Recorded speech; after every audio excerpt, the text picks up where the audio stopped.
resolució, la CONFAC reclama una quitança a les hipoteques.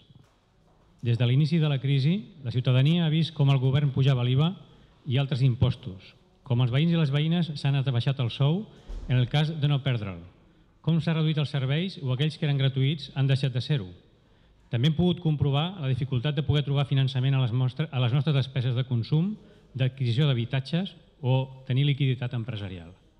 En resum, la pressió econòmica sobre la classe treballadora ha augmentat de forma considerable en alguns casos i a nivells pràcticament inassumibles en d'altres. I no és molt millor per a les altres petites empreses i autònoms. Aquesta situació ha provocat un fort retrocés en el consum que a la vegada s'ha traduït en reduccions dels llocs de treball o en el tancament d'empreses i, sobretot, en una tendència a la baixa dels preus.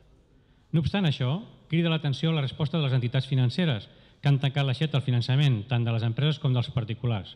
Han traït la confiança de milers de clients als quals han estafat amb les participacions preferents, entitats que mentre els seus dirigents s'han atorgat jubilacions multimilionàries, al mateix temps han executat desnonaments de milers de famílies deixant sense llar i amb deutes per tota la vida sense voler negociar un ajust de les mensualitats de les hipoteques.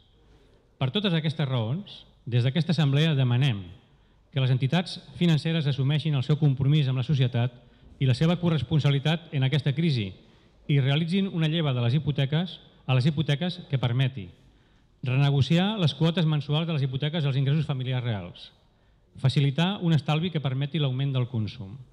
Al mateix temps, sol·licitem la intervenció del Govern i del Banc d'Espanya per resoldre el cas de les participacions preferents, a favor dels interessos d'aquelles persones enganyades per les entitats financeres. Sense dubte, el terme boicot no afavoreix un clima de tranquil·litat que el sistema financer necessita, però si la seva falta de sensibilitat envers els veïns i les veïnes no canvia radicalment, des de la CONFAC no parlarem de boicot, sinó d'autodefensa i estudiarem la manera de fer efectives campanyes contra aquestes entitats financeres una a una fins que comprenguin la seva responsabilitat social. Aquesta és tota la resolució.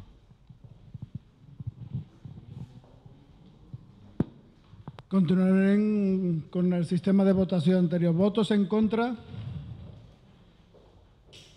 ¿Abstencions? Se aprueba por unanimidad.